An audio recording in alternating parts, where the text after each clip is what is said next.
Record there and record there. All right, here we go.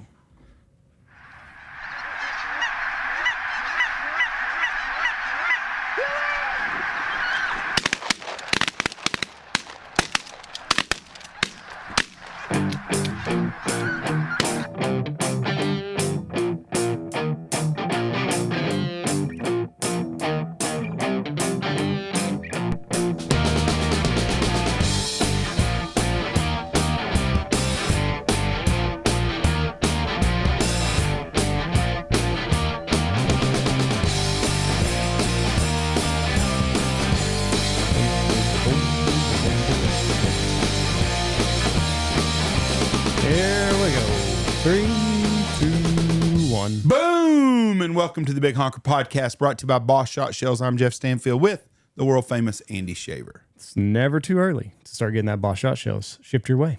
That's right. Dove season will be here before you know it. Yep. Teal season. Yep. Fuck, I mean, regular goose season starts in 6 months. Yep. I mean, when you think about it. 5 months. Yeah. In August. Because in the middle of August, they start that South Dakota, isn't it? Or North Dakota, where they can shoot the stinking ass graders at 15 of a day or some shit. North Dakota. North Dakota. Yep. With us today, our friend, Mr. Jack Zimmerman. How you doing, Jack? Good. How you guys doing? Fresh off of the new book coming out. Yeah. Beyond 5 minutes. We got a big announcement coming from Jack. Jack's kind of let the cat out of the bag yesterday, but he's had some people been trying to recruit him. Oh no. Yeah, no. you did. No. Jack told me. Try. Jack told me yesterday that you should. What was it you say? You should be. You would go back to war again in a heartbeat. I would. Yeah. Because if your country calls you to do something, you should do it. 100%. People in Minnesota want Jack to run for governor. And I said, haven't I given enough? No shit. But he just had told me before that. That's where he screwed up, because he's like, "Oh, you got to do it if they tell you." Because he said he'd go back and do it again. I said, "Well, the people in Minnesota don't know how this conversation started. Was as I said, I would go back to combat in a heartbeat. Yeah. If my country allowed me to. You know? I don't think you said allowed. No, I would. I honestly, I would go back. No, I believe that, but I don't think you said allowed. You said you would in a heartbeat. I would go back in a heartbeat. I would. 100% anywhere, any battlefield, no matter how bad it was. If the government asked you to do it, if the people needed you to serve them. If my government asked me to, if the people of my country asked me to. So the people of your state are asking you to run for governor as a Republican, correct? I would run as a Republican. Okay. Absolutely, yeah. Okay. And I think you should I didn't even say I would run as a Republican. I'm not. I mean, no. It was just, there's so many reasons why at my age I would not run, right? I'm 35 years old right now. I don't feel like I have the life experience yet to honestly say that I can be the best governor that I can be. I feel like I would be a better governor at 55 than I would be at 35. That part, valid. You're probably right. Yeah, I agree with you on that. Right. But so like, the clown y'all have now, what life experiences did he have? But there has to be other people than me out there that have better and more life experience than I do, that are just as qualified as. I don't think I'm even qualified to be governor. Why? Like, all you got to do is be an American, state of Minnesota resident, an American citizen. That's all you have to be. People are like, yeah, but you fought for your country. Well, what does that have to do with running a state? What does that have to do with running a state and being an executive of a state, right? Being a junior high football coach does? What do you mean? That's what Tim Waltz's deal was. I'm saying that, in his opinion, he was qualified to run as governor of the state. I'm saying, in my opinion, if I was vetting me as a person that I think was running for a governor, I'd say I think it's awesome that guy wants to be the governor and he thinks it's cool and everything, but I just don't think. I mean, a 35-year-old, right? When I look back at who I was at 25 and what I knew at 25 and what I know now at 35, it's night and day. Mm-hmm. Yeah, I can't imagine what 35 to 45 would look like, let alone 55. Yeah, you know what I mean? And like, what do you do after you're governor? Like what do you do with the rest of your life, right? So you do that for, let's just say, 10 years. By the time you campaign, you run 2 4-year terms. That's 8 years, 10 years total. So that's 45 years old. Now what do you do? The same thing you're doing now. You do speeches. You go around and talk to people, or you run for a higher office, or you retire and be happy 45 about giving years back. Old. Everybody out there right now is saying we got to have younger politicians. We need young people. We need young people. There's no qualification to be a politician. Here's the number one reason that I would never run for governor is I have at least 5 really cool hunts planned this fall. And the thought of canceling one of those to campaign is about the most disgusting thing I could think of. He's not running this year. It's next year. Yeah, but you have to start now, like right now. I don't think so. 100%. November of next year is right around the corner. I know, but you said this fall. You start campaigning hard in January. You'll be good. I get what you're saying though, because I felt that way. Like whenever people started recruiting me for different boards, it's like, what the fuck do I know? I'm just a degenerate. I'm still out here learning. You know what I mean? Like I don't feel like I've taken something in my life from conception of a business all the way. What I want to achieve in my life is a conception of a business all the way through to where I'm saying, hey, I can say that I've successfully run this business and things have cash flowed and I'm proud of what I've built here. And if that takes me till I'm 75 years old to do, then that's what I'm gonna do, you know. But I think that I'm the most exciting thing to me that in life that I learned is that as soon as I failed, I knew that didn't work and now I can move on to the next thing, you know. And I'm not afraid to fail. It's okay to fail because you learn so much through that process. And I think that to get to the point of having something worth really having, you're going to have to fail a lot along the way to really enjoy that thing that you do get in the end. I think that if things just popped off and went so easy the whole time, I mean, you got to catch your breaks, right? Right. But if things just popped off and went easy the whole time, it's just not what it could have been then. You know what I mean? Like you didn't face enough adversity because you didn't push it hard enough, you know? Yeah. Well, I think we need more people that aren't politicians to run for political offices. I think that's one thing in our country. I think that's one of the things that made Donald Trump so endearing is he wasn't a politician. Yeah. He hadn't been bought and paid for by Washington, and that's been pretty damn obvious with all the lawsuits and them trying to kill him and everything. But we need people we don't need professional politicians. Yeah. We've got one in Wichita Falls that's a representative for us, and that's all he does is he's a state rep now. I mean, and he don't. He's I don't think he's in tune with the people. Of course, if you talk to him, of course he is. You know, he's a politician. But you know, and so I would venture to say probably 8 out of 10 people in Washington D.C. that are politicians are attorneys. Yeah. That went to an Ivy League school of some sort. Even when you looked at Sheila Jackson Lee, who was the crazy black lady from Houston, she was a graduate of an Ivy League school. You know, they're smart people, a lot of them, but they don't understand because they've been driven to be this politician. We need regular guys. Hell, Jesse Ventura, wasn't he governor of Minnesota? Yeah. Okay, how much experience did he have before he was a military guy just like you? And a wrestler. Yeah. He had a successful wrestling career. Yeah, he was a wrestler. But I mean, And an actor. Did he run businesses or anything? Well, I don't know. What did Arnold Schwarzenegger do? And here's another huge thing, right? You think about this, right? If I waited 10 years, you know, let's just say whoever runs now gets elected and serves 2 terms. If I waited 10 years to run, instead of having a 10 and 12-year-old who'd have to watch me get smeared all over every ad, and because I mean, politics ads are everywhere. Like you just can't hide your kids from them, right? And I don't want to sit down with a 10 and 12-year-old and explain that people are going to be saying things about me. You know, I don't want to have that conversation. But if I have to text my 20-year-old kid that's off at college partying and having a great time at 20 years old, he's going to be like, wait, what's going on in Minnesota, Dad? What are you doing? You know what I mean? Like, no, I understand. You know what that. I mean? Like, there's just so many things that it just doesn't make sense. And whoever takes over the job as, if a Republican gets elected in Minnesota as governor, whoever takes on that job, that is something you're really going to have to unpack. That is as a conservative, if you're going to go in there and do like what they're doing in the federal government right now in Minnesota, and you're going to try to straighten things out, it's going to take a lot. Was Ventura a Democrat or Republican? Independent. He ran independent, but he leaned more Republican, didn't he? Mm. More conservative type guns. Like he did things like the things that like really got him elected was like he really did actual things for the middle class, right? Like right now they'll say like Tim Walz will say that he did like a tax cut for the middle class, but we're talking like 0.5%, right? So he can just say I cut taxes for the middle class, right?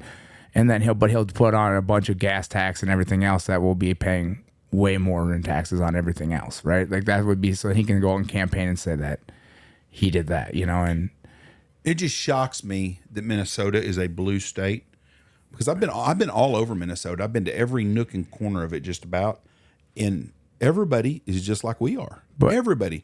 Now, I don't go to Little Mogadishu or whatever they call Little Somalia. I don't do that. But I've spent a lot of time in Minneapolis. Yeah. And I understand Walter Mondale was a big Minnesota guy forever. It was Walter Mondale, wasn't it? He was the vice president. Yeah. He was Mr. Minnesota forever. Yep, and then Hubert Humphreys was a Democrat. And I think a lot of these people are Democrats because their moms and grandpas and granddads were back from the Hubert Humphreys days. But the thing that like Jesse did that was so much for the middle class was like he cut like car tabs, you know. Mm-hmm. He made them affordable again. Car tags? You know, yeah, like you tabs for your car. You know, like that affects everybody. You know, if you can save hundreds of dollars on your car tabs, you know, like, that's huge. You know, and things like that. Like the thing that really frustrates me is like how much that we pay in for like a fishing license, a deer hunting license, and all these things. And I go hunting like Tennessee, and I do everything on an app. I register my deer on an app. I have all my hunting licenses on an app. I know that I can hunt. It shows that I'm green to hunt ducks. Like I have everything I need to hunt in the state for ducks. It's all on the app, right? And then in the state of Minnesota, like we don't have any of those things. You know what I mean? Like Wisconsin has all that. Like everybody has all of these things. And like if you want to go fishing in the United States, one of the best places in the world to go fishing is Minnesota. Let's not make them have to go find a gas station to buy a paper license. Let's make it so they can go online on their app on their phone and buy a fishing license. You can't like, buy your fish. You can't buy your license online in Minnesota. No shit. I mean, you can buy it online, but not on like an app. Like you can't carry. You don't have a digital license. Like you still have to have a paper permit. License. Well, Texas is just what the last 3 years went to that. Like how in the United States do we not have a digital passport yet? How much was it? You can't get those now. No. I'm saying like I can upload in the sense of like I can have my U.S. passport on there. I can have my driver's license on there. I can have my military ID on there. And then essentially I have a QR code and it has my birth certificate, everything loaded onto this thing. And essentially wherever I go, I can scan this and I have all my documentation. I go to the DMV, I scan it. They have everything I would possibly need. They know who I am. They know whatever my last everything was. Like, why are these systems not communicating and streamlining like some of this stuff? Like, it's insane. Like, I should have my VA card should be on there. So all of a sudden I get hit by a bus. You can show my medical emergency thing on my phone. You have all my everything on there. My insurance, everything is uploaded on there. Like everybody has a phone on them now. Right. Like it's insane that we don't have like a secure digital passport. Well, when you come back like in the country, we do that now with is it CPB? Is it what it was? When we come back in, it makes sense. But it's but it streamlines, makes things a lot faster. Compared to what it used to be like. You don't have a bunch of paperwork to fill out. You've got an app on your phone and you can keep it, and people that travel a lot just have their phone and stuff. I mean, you could take it as far as you could have your taxes and everything uploaded onto this thing. I mean, like, you know what I mean? Your yearly tax. You could literally go to your accountant and be like, here's everything you would ever need from me. Right. You know, the problem is people are afraid someone's going to steal all your shit. They already, exactly. It's already, if you want it, it's already there. It's easy. That's what's so funny is they act like this Doge deal. They're stealing all our personal information. You think Elon Musk is going to steal your money? He's the richest man in the world, you know. I mean, you think he's going to get $1,500 out of your checking account? I don't think so. Yeah, he ain't going to risk that. So, what's a license cost in Minnesota? A fishing license? Oh man, I bet it's $30 to $40 now for a resident. A resident, the same as every other state, then. So they're not overtaxing you on that. No, but I mean, like even a deer license now, I don't even know what they are. I mean, I get mine for free for being, 100% combat wounded or whatever, but I think they're still like $60, $70. Is that something in every state? No.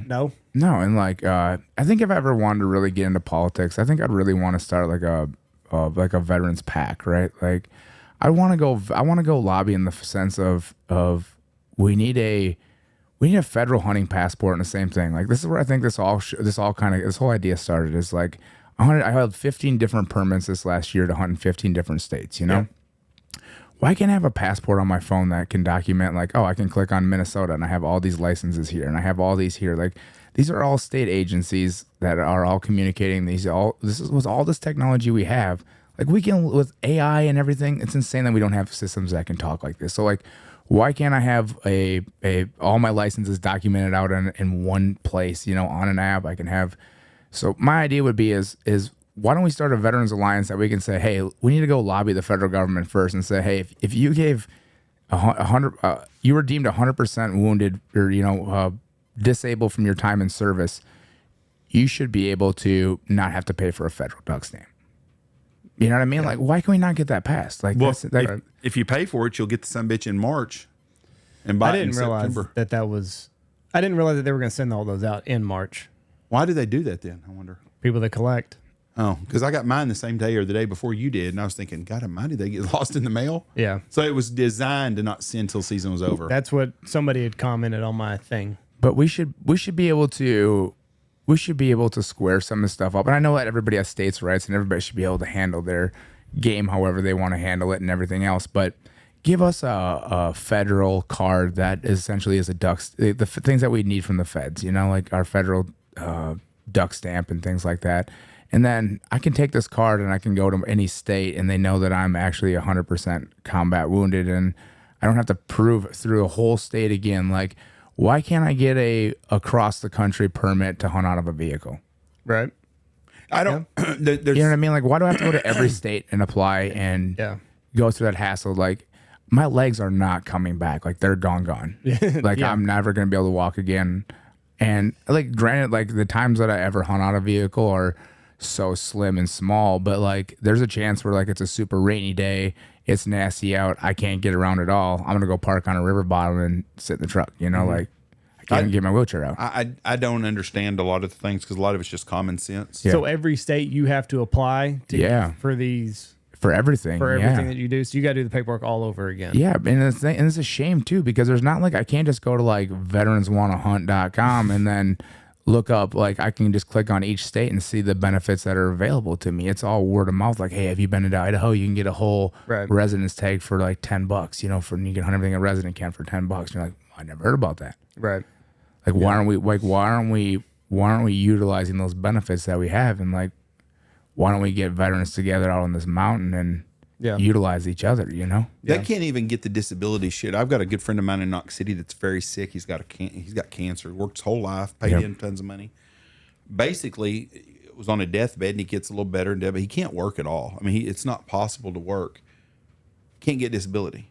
Yeah. But you can get some lady that says she's fucking bipolar, and they're going to give her $30,000 a month or something. Yeah. And that just does not make sense at all. No, she's crazy is what she is. I don't know if she's bipolar, but she's just crazy. She's been that way her whole life. Yep. But she can get a check, but he can't get a check. And that wears me out. I mean, how obvious it is that you're 100% disabled. Yeah, like my medical board process, it took the Army a year and a half to determine that I was not fit for duty. That just blows my mind. It's someone with some common sense. That's why we need real people in office and not bureaucrats. But in their defense, like, this is a really hard thing for like that, like going through the experience, it was hard to understand, but like now looking back, I get it, right? We went through a surge in my time in service. There were so many people that were wounded to the point that they could not continue service because of what was happening in the Arkansas River Valley and the Patika, you know, up in the mountains up there and whatnot. But all of a sudden you went from medical boarding, say just for numbers, like 100 people a day or whatever, you're getting medical boarded, to all of a sudden you're medical boarding 1,000 people a day. Right. How do you all of a sudden ramp up enough people and teach them how to actually rate these people fast enough to handle all this whole caseload? And then you teach all these people, and then the war winds up ending, and now nobody's getting med boarded down to, say, 50 people a day now. Yeah. Like, how do you handle like teaching? You know, how do you handle those influxes? You know, and I think that was a big thing, and that was a problem. Like, looking back in hindsight, like, I wasted so much time trying to learn how to walk on prosthetics, you know, but like that was part of their process. And now looking back, like, somebody was probably getting paid to teach me to walk on prosthetics. So it was really important to teach me how to walk on prosthetics. I bet that's not a probably. You know, right. For sure.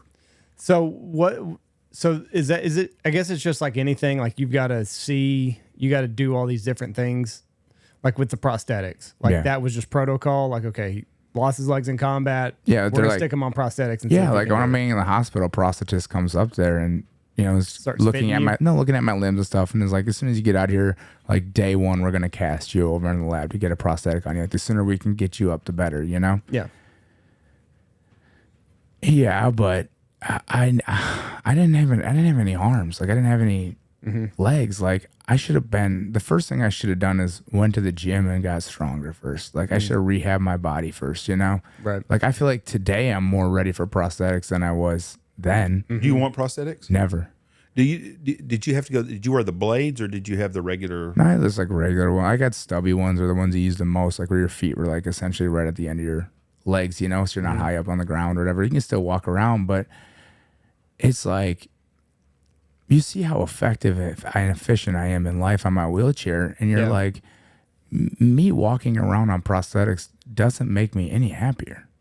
It might make other people around me happier, thinking that I'm happier or something, but like, this does not bring any joy to my life walking on these things. These things are miserable. I mean, you got this plastic jammed up in your rear end, and you're trying to get around, and it's hard on your body, and you're falling onto stuff, and you're catching yourself and jamming your hands, and you're doing all this, and you're trying to walk around with a cane, and everybody's trying to help you. And if you know anything about me, the last thing I like is help. You know what I mean? Like, I'm the most independent person you're ever going to meet that's a guy in my situation, And it's like, the whole world revolved around me when I was on prosthetics, and could I get this? And people would look at you trying to get to the door, and now it's like, no, I'll get the door on my own. Like, I'm fine. Like, on prosthetics, like in that wind the other day, you couldn't live life on prosthetics in that wind out here the other day. Like, it was miserable. Two regular legs, it wasn't easy. You get a little frost on the ground, it gets slick. You can't feel that frost on the ground until it's too late, Like, there's just so many things where I'm in my wheelchair, and it's like, oh, I'm sliding around the corner. Here we go. You know what I mean? Like, I can usually keep it up on two wheels, but it's just like, all of a sudden one day it just kind of dawned on me and my buddy Michael, he got the implants put in where he literally just snaps his legs on. Like, he has pegs that stick out of his skin of his legs. Yeah. It's like osseointegration or something like that, So they just snap their prosthetics on. It's really made for people with like really short limbs because it's hard to attach a socket to. And we were like walking into Shields or whatever, and we get to the door, and like, we're going to go into Shields and look around and get some stuff for pheasant hunting. And he's like, I'm just going to hang out here, man. I'm smoked, from walking on these prosthetics. And so we're like, oh, man, we're not just going to leave you behind. So we hung out there for a while. And then I think we ended up putting him in a shopping cart and pushing him around inside the shopping cart of Shields, But we had this really like good conversation where I was like, why is it so important to you to walk? You know what I mean? Like, what is it like that when you walk, it makes you feel what? You know what I mean? Like, I was just trying to get in his mindset and try to understand, because like, maybe I'm missing something here, And it just like, we just kind of had this moment, like we kind of looked at each other and we're like, oh, like, it doesn't matter how you get around. It's the things that you're doing in this life that bring you value and happiness and joy. It's not how you move, You've got a great attitude towards it. It makes lots of sense. I see a guy a lot that has double prosthetic, same as you would have, two of them. And I never thought about all that, how hard it was to get to that point. I guess I just was pretty naive about it and just figured they'd snap on these. What would they anchor yours to? So like on my left side, I'd wear like a liner. So I'd like roll like a rubber liner over what was my limb, because it's like my longer leg. And then it had like a rubber seal around it. And then there'd be a one-way valve on the end of the prosthetic leg. So I'd spray like alcohol solution in there. So like would kind of get slick, and then it would evaporate once I was in there. I just slap my leg into there, and that would be a suction fit socket. And then on my right side, since it's like a much softer tissue on that leg, and like there's only literally like 6 inches of femur left. Yeah. And like you have to consider like that's part of my hip too, goes back. So like you can only really attach to like 3 inches of what's left of my leg. So I would have to take like a skin fit socket, and I'd put a parachute in there through that hole, that one-way valve would be. And I'd stick my leg in this parachute material, and I'd literally have to pull my skin down into this socket, and then I'd screw the nut shut, on there. And then I'd have to wear a belt, like a gunslinger's belt that would go up around, because that muscle on the inside of your leg that runs from like your groin all the way to your knee is such a long muscle, and that's where the strength comes from, is being so long. Well, I don't have that muscle to pull my leg in like you would, and so I have to wear that belt to kind of hold my leg in and hold that socket up on it. Otherwise, it gets so heavy from the bottom down that when it hangs in it, it'll really just pull so much that you'll just get a little skin leak, you get a little air in there, and you got to redo it. It's falling off, and you got to redo it. So they're not as comfortable as people, most of them, I guess. I guess the ones that are snap-ons, it's got like to the knee. The guy that I see is from his knee down, though. The key is having that knee, because you can stand up, you can sit down, you can do stairs. Like if you don't have a knee, you can't just stand up with prosthetic knees. Like you still have to do a flip, like jump, get your knees locked out, get them up, and get moving. Like it's a art, to get back up and moving without having a knee. Like if you have a knee, that's the ultimate game changer. Like the guys that are missing one leg, you know, above or below the knee,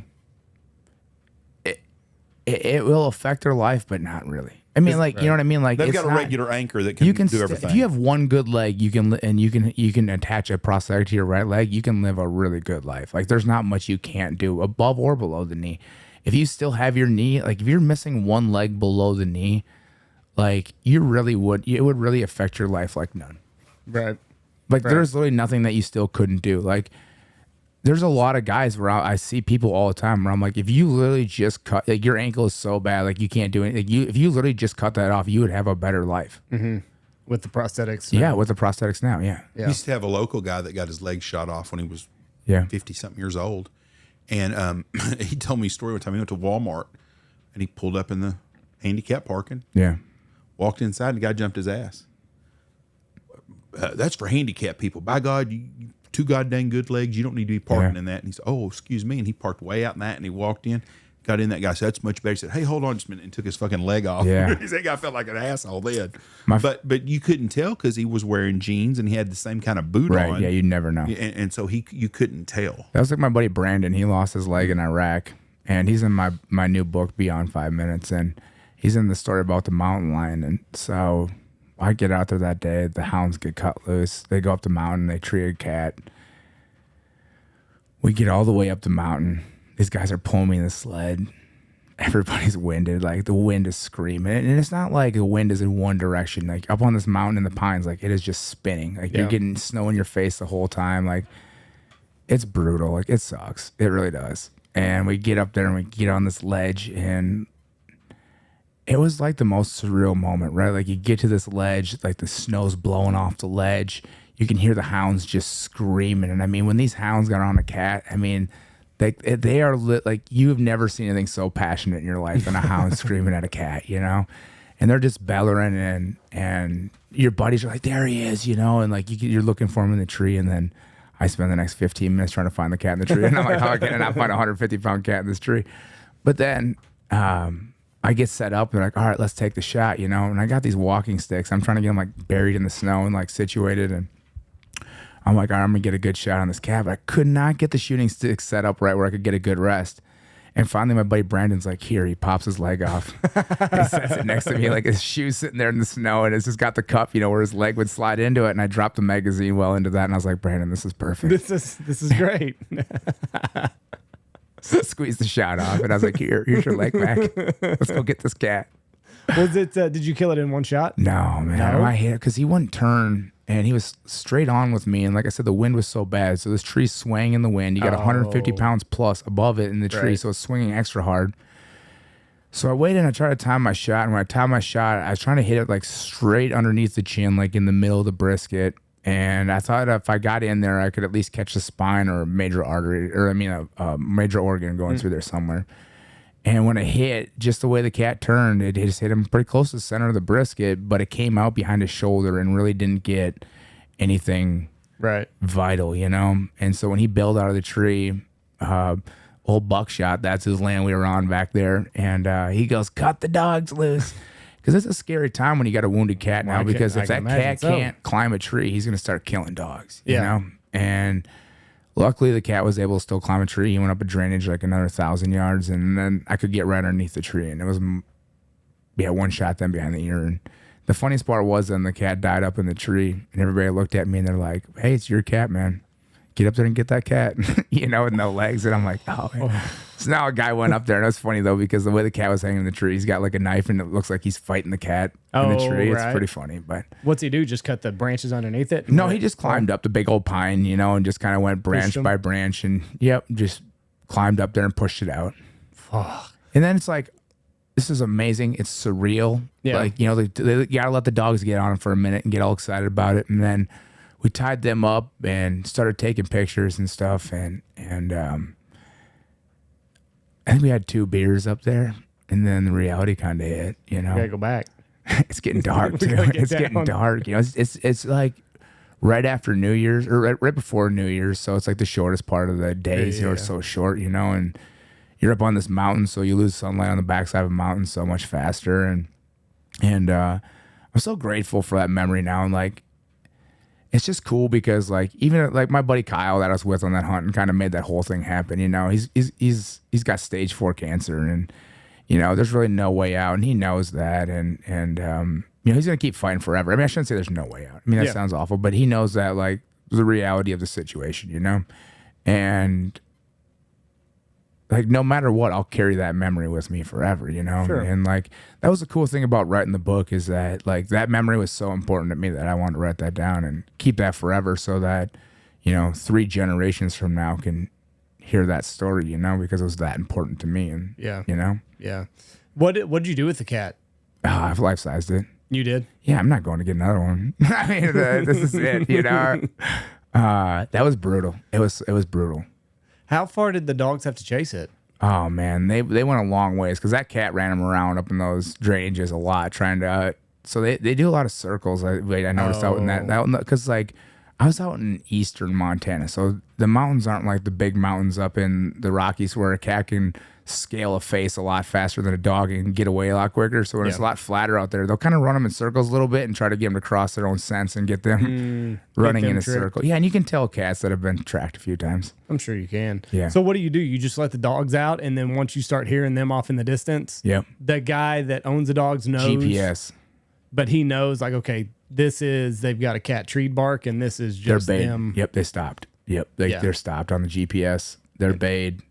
And then, 2 guys took off on snowshoes and just tried to get up there because, like, if you can tie a dog to the tree, the cat's probably not. And like, if there's no trees real close, right? He's not going to go anywhere. He'll just lay up there for hours and just wait for these dogs to run away. Is what he's thinking, you know?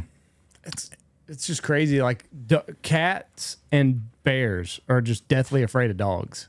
Yeah, and they could easily like you see a couple on swipes and they can just demolish a lot of those dogs do get killed, but you're right though. Their cats are scared to death of them. Yeah, you know what big I mean? time. Do you see those little dogs like in California that run those giant bears off in like the back patio? Yeah. Yes, all the time. And you're like, seriously? But I guess I don't know. You just make that big of a But commotion. like, what do you think the bears like? What do you think he thinks when he sees this dog? Exactly. Right? Like you would. I don't know. There's a video going right now. Someone lost a Siberian husky or something in Alaska, and they couldn't find their dog. And somebody was on a drone, and it shows the dog fucking walking with 3 grizzlies. He's playing, really? grabbing at their deal, walking. He's become a grizzly bear now. He thinks he's teamed up with these 3 grizzlies, and he walks Jeff, with them all the time. It's not humans, Jeff. We can identify however we want. No, I guess that's right. true. That's right. But he's not changing from male to female. He just thinks he's a bear. He just changed an entirely different species. I saw a video of a cat the other day with a bobcat.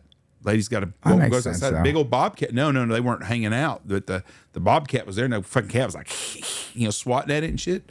And the lady come out, and she's like, oh, get away. And then bobcat saw the lady and took off running real fast. But that bobcat could have had that house cat in 3 seconds and ate it. A fox would have. I seen my first bobcat not in a trap, snare, whatever, just running in the wild this year. That was pretty cool. Yeah. I was down in South Texas. But we snared a real young cat while we were down there, and Buddy cut it loose. And just through that whole process, if that bobcat wanted to mess you up, they are so fast and they're so violent and so strong. Yeah. I'd never, you look at a bobcat and you think, how much damage can this cat do? A lot. And now you get why they can kill a deer, like a fawn. You know what I mean? Like you get why they kill fawns. Like they're strong as fuck, and they got these claws, fast. We learned our lesson, didn't we, Andy, in our house? You did. I tried to You had one? Oh, yeah, as a pet. Yeah, it's a pet? Yeah. Why? Dumbass. That's a good question to ask. I always wanted one. You know how Amos and Ollie are with me? Yeah. I thought it'd be cool to have a big-ass 40-pound bobcat, going to get a big orange collar on him. Name's going to be Paco. Going to go with me everywhere. Yeah. Scout, geese, everybody's going to be like, you see that fat guy with that bobcat riding around all over? Yeah. Paco was about this big. I couldn't handle him. Weighed about 3 believe it. pounds. Oh, meaner than shit. You have to realize Tasmanian what they have devil. to survive in, though. Like, at that weight, they have to be able to fight, defend themselves, and be not worth eating. This thing could levitate through a door. It could get through the bottom of a door. I don't know how the hell. I put him in the back room, and we were cleaning his cage or something. And Michelle in our hallway, and Michelle goes, "Where'd he go?" I go, "He can't go nowhere. He crawled under a freaking door." I'm like, "I don't even know how the hell he got under a door." What'd you do? Pick him up? Oh, it was hell. It was hell. It was hell trying to get him back. I had fucking welding gloves on, big old gloves. Oh, you did? Oh, I You did. didn't pick him up barehanded? For hell no. That's a bitch. Same people like, why would you put a snake in your house? Oh, I don't. That shit ain't Like, gonna it just doesn't happen. make sense. No. You know what I mean? And we had just, I had just had my oldest. My brother had a daughter, and like they're footballs basically. Like they can't defend themselves. And we're like, how are we going to feel good about bringing our defenseless child over here to your house, and you got a fucking predator Yeah. living in the house. like even a hamster. That's a rat. Like you're literally like you built a lodge for a rat and you let your kids. You know, it just doesn't make sense. Yeah. Like get your kid a dog. The bobcat was bad. So a girl I went to school with, she's an animal rehabber. Yeah. Well, after about day 3 of this shit, I was like, this shit ain't gonna work. This is not a rehabable cat to become a pet. It's not gonna happen. So and so I called this girl up, and she's like, oh yeah, we'll meet you. So me and Coach Steele took this cat and had it in a damn one of them small little dog crates that you'd get, one of the smallest ones, and put that sucker in there. And boy, it was hell getting that son bitch in there too. I thought you were gonna say you tanned it and you made a walk out of it. No. So I take it to her, and I get out there with this kennel. We meet her like at Kmart parking lot or some shit. Yeah. And her and her boyfriend pull up. I'm like, here you go. Oh, we got a kennel. No, you can have this. Trust me. I did not want to have to try to take it from one to another. And I gave it to her. And that sucker she said, it only likes her husband or whatever it was at the time, the guy, boyfriend, husband, whatever. And that's the only thing that the bobcat liked was him. And it would only eat raw chicken. And it's some bitch is mean as shit. But I've known people that's had pet bobcats. My dad was fireman with a guy that had a bobcat named Bobby. And as a kid, I remember we'd go over there. You could pet that damn thing, and that thing would play. This is how good athletes they are. He would take a helium balloon and let it go. And the ceilings in their house were 10 foot tall, which was what an average ceiling is 10 foot. Is that right? 8 foot. 8 foot. 8 foot. And that freaking bobcat would run and jump up and just stop and jump and prank and hit that freaking balloon. At 8 foot all day long. Same thing with like Dirk, Tiger King. Like, why would you mess with tigers? Like, if we were Dirk didn't mess with tigers. No, I mean, this is what Dirk made me think of Tiger King. Boy, Dirk would be so proud that when you think about Dirk, you think of Tiger King. I do. When you think of tigers, though, like if we were being honest with ourselves, we want them extinct. Yeah, I don't have. You know what I mean? Like, what value do they bring to our ecosystem? I'm sure they keep like they're shit dangerous. I'm sure they keep the lion. I bet you ask the ecosystem in order. I bet you ask most African people, besides the tourism it brings, they would really like the lions to be extinct. Have you watched 1923? Same thing with like, I mean, I just think that like you know, if they say like things like the woolly mammoth or whatever, you know, that we ran them extinct, we killed them, probably for a reason. Probably hell because it sucked being around them. So you try to kill them all. Have you seen 1923? No.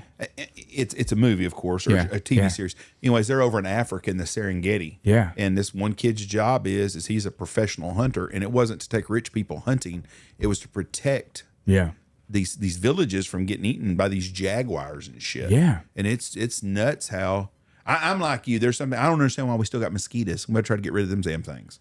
I don't know what a tiger does that's good for the ecosystem other than they look pretty to some people. I'm sure it keeps We'll look it up. I'm sure it keeps checks and balances in order, so you don't have an abundance of deer running around, and then all of a sudden they die of starvation and disease. I don't think the wolf plays any good in the United States of America. I don't know of one place that a wolf is helpful. Yeah, I think that the ecosystem is one thing until we disrupt it. Right. You know what I mean? And like once we've disrupted it, now it's our responsibility to maintain it. Well, we need to get rid of wolves in a lot of places. I wouldn't argue that at all. And from Minnesota, we don't have problems with. We don't have Texas a moose season anymore. I think we talked about that in the last podcast. It's just terrible. Yeah, we need to. Wolves run them out. Yeah. Have you seen the video? They've got a puma for a pet. No. That's a carousel. That's my cat. That's why I want one of them. No. That's not a puma. That's a Pumbaa carousel. Well, Why? I don't know what the fucking thing is. That makes me uncomfortable. What, you want that thing lurking in your house when you're sleeping? Right? I follow them on Instagram. Do you? No, I don't. Okay, I mean, you just walk up to it and it just starts this bullshit. Go to Pumbaa carousel. Pumbaa carousel on TikTok, or I'm sure they are there too. It's PUMBA Spray some water at CAR. that thing. See how it turns out. But I wanted to get a cat like that. Pumbaa carousel. And I couldn't have that cat, but Michelle got Amos Moses, so she got another Labradoodle, and I wanted one of those. You really wanted that? Okay, that's nice. Why? Those are domestic house cats. That's not a domestic house cat. Look it cat. up. Yeah, they are too. Hissing like that? Yeah, you can buy them. They're just They look. Shit. He looks real domesticated, doesn't he? Yeah. Yeah, real domesticated. Yeah. Put that cat on a leash and take him on a walk. Somebody's got a leash on him. Yeah, let me know how that goes. Oh yeah. He can't have claws, does he? I don't know. Surely they cut them off. I mean, that's just not safe. I think them teeth. That cat wants to put them teeth in your throat one time, it's over. 100%. It's over. And then, well, how do you stop that? You don't. No. You live with a gun on you all the time. Live with a gun on you. I don't. What is that? Is that it as a baby? It's stuffy, I think. Isn't it? Oh. See, look at it. It's hunting. It's hunting right now. Yes. Just Yeah, a grouchy domesticated. just a grouchy ass old fat cat. No, that's not. Dude, if your dog That walked is a up behind another predator. dog and did that, you'd be like, no. How much do you think that thing weighs? It's fat. It's 80 fat. pounds? no, I would say 60. no, 40, All 60. 45 pounds. No. I don't not think. having I don't that. think there's tall. Look how big the head is. It's the size of the food dish. Oh wow. Yeah, they don't have claws. I don't think they're just stuck on that thing. No, they cut You the have claws to. off. Yeah, like why? I don't get it. I don't Why get do it. you want that in your house? I'm There's good just with so a many dog. things that I'm like, why? I just don't know why we just didn't wipe them out.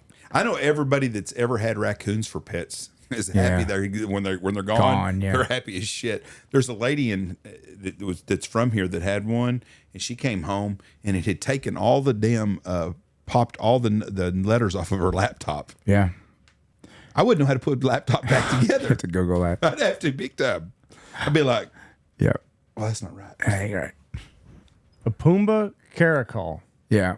How much did that go for, Andy? What does a cat like that go for? Let's see. Hey, what is Andy? What would you say the high to low range is on a? I guess how high caliber dog are you looking for? Were you looking for? Did you find one? I guess I didn't. Yeah, I got a dog. I got a dog coming. One of our good friends, Stacy Coker, who you've met. He had just had a litter 2 weeks ago, maybe. Sure. 10 days ago. Yeah. But his dogs all hunt, and they know what it is to.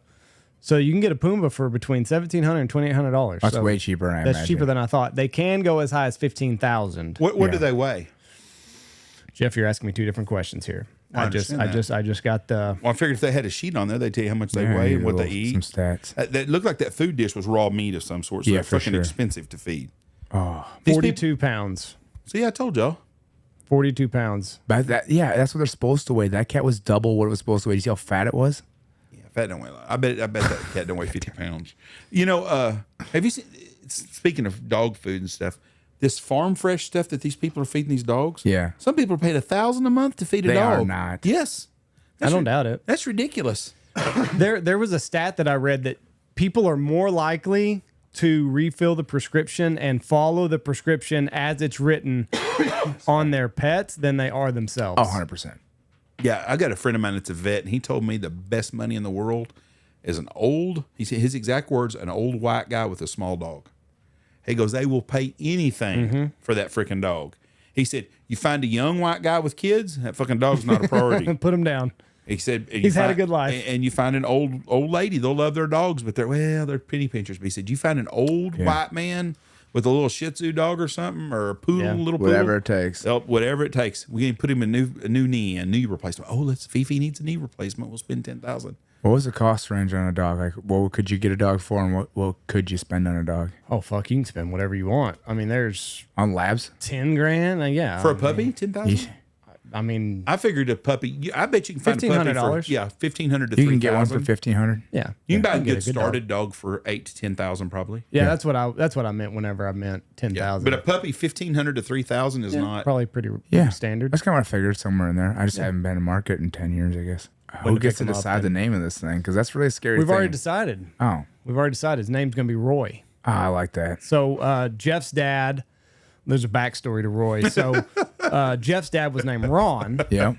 Jeff and his dad got into an argument. This was when, like, early 90s, mid 90s, when Garth Brooks was really, really popular. We didn't just get into argument. Jeff said that Garth Brooks is the greatest country music artist ever. No, that's not what I said. I said Garth Brooks. It's when he had his first album, and everything he hit was going number one. Just Yeah. boom, boom, boom, boom, boom. And he'd been to Marlow, Oklahoma, to a place. And a bunch of us went and seen. I mean, the guy was fucking gold.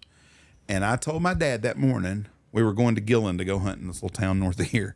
It was just me and him.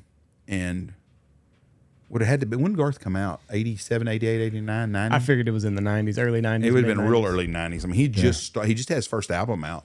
And I told Dad, I said, Oh, I said, it's Garth Brooks. Who? I said, Garth Brooks. I said, that guy right there is going to be the next Elvis Presley. Dad, what?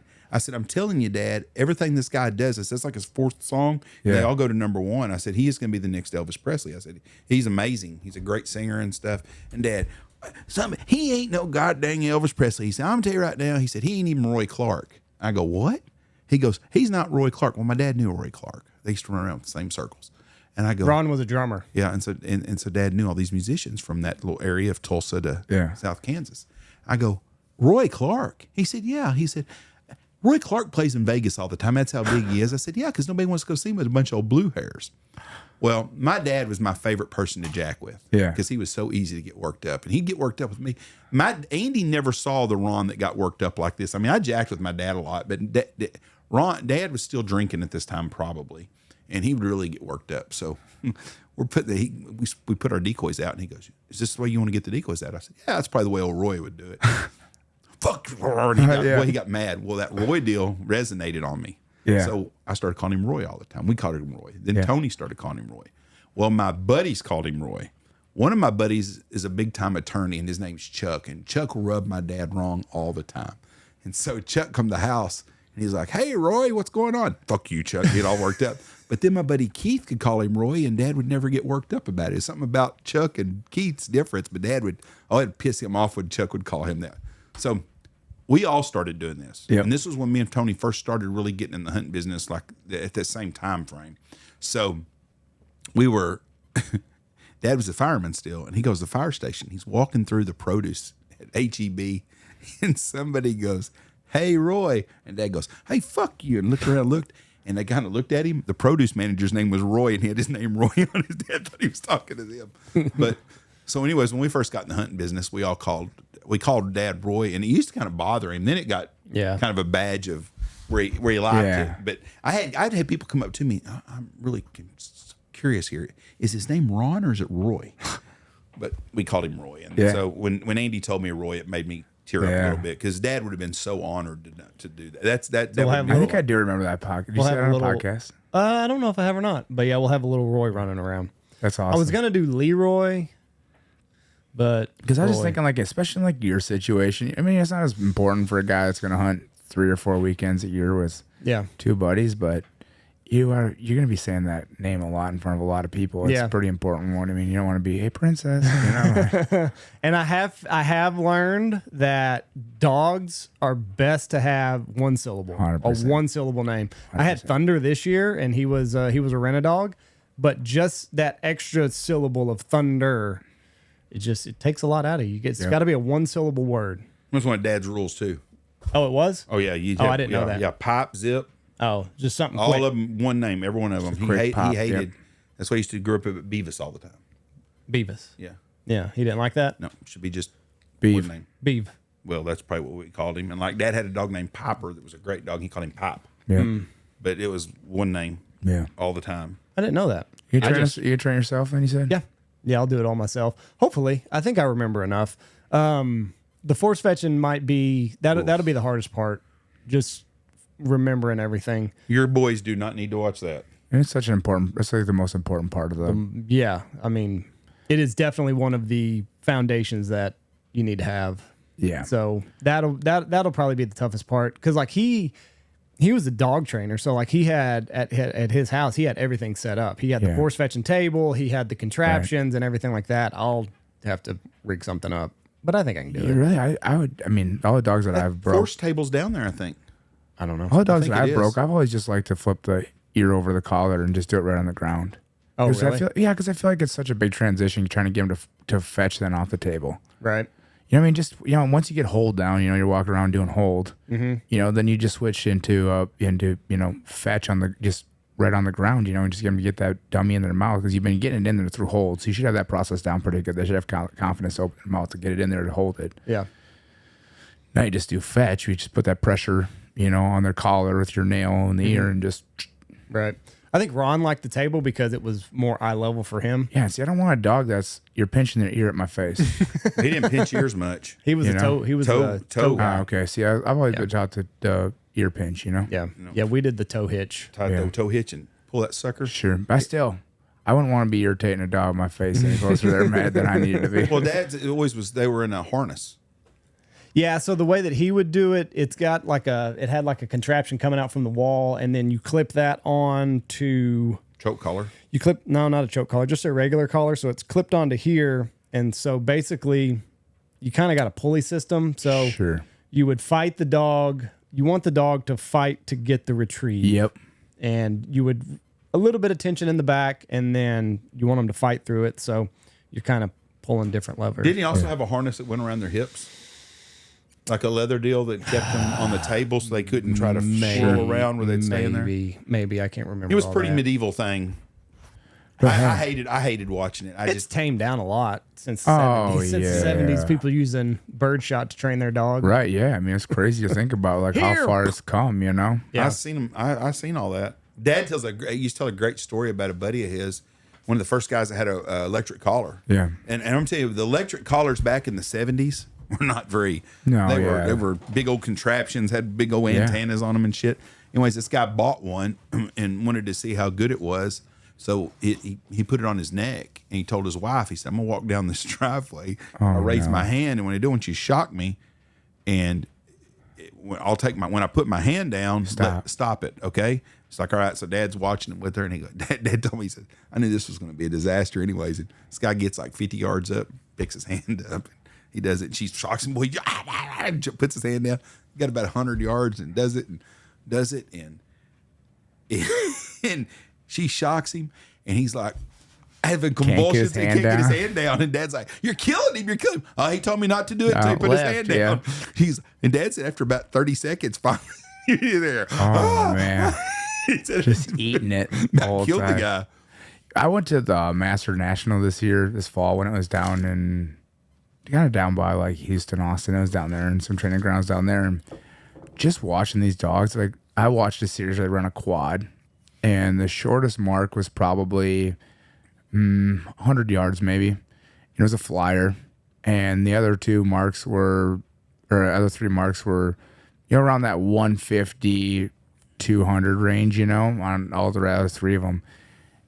And for a dog to mark that many birds and then have that big old flyer blow up in his face as a last go bird, I'm going, this is impressive. This is insane. Have you been to a real field trial? Oh, yeah. I mean, this was a Master National field trial. Yeah, this was a Master National, yeah. Masters or I'm sorry, not actual? the Master National. The AKC? National, yes, the National Retriever Championship or whatever. Yeah, field trial championship, whatever it was. I never went to the Nationals, but I was around a lot of big-time dogs. I was around a lot of that growing up as a kid, and I was exposed to a lot of that.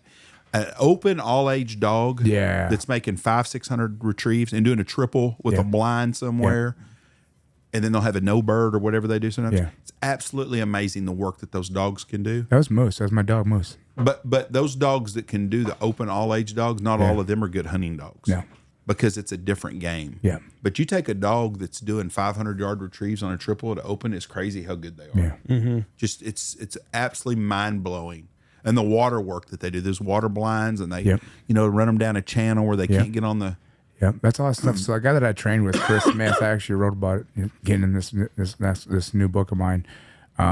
Chris was a big time field trial guy, and ran against all the big guys, Farmer and you name it, Ledford, and some of those guys are still training today. Mm-hmm. And I remember as a kid just sitting on the hillside watching him run these dogs, and I thought, it's cool. So he goes, walk over, grab a dog off the trailer, put a lead on it, walk it up to the line, and this dog, he'd just be walking up all relaxed, and then all of a sudden he'd get to the line, and it's just like, just watch the switch flip, and it's like you could just hear the music turn on the dog's head. It's just like straight Metallica. The birds are going off, and and then he just goes and he drops his heads on these birds, and he comes back and he sits down, and still to this day I can get myself worked up thinking about those dogs when they're going to do at least a double, and they come out of that water with that first bird. And what does every dog do when they get out of the water? They shake. But not these dogs.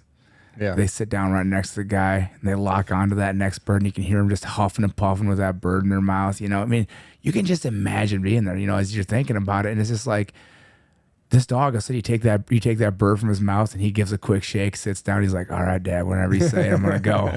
He's like, I'm locked in. Just say it, and like, it literally looks like those jets on the carriers that just take off when they go for that bird. And you're just like, the way they hit the water with that enthusiasm, you know, and it's just like they get out there and like they're like, I think it's right here, and they don't find it immediately. You just see the frantic in them. They're like, all right, I got to start doing circles, you know.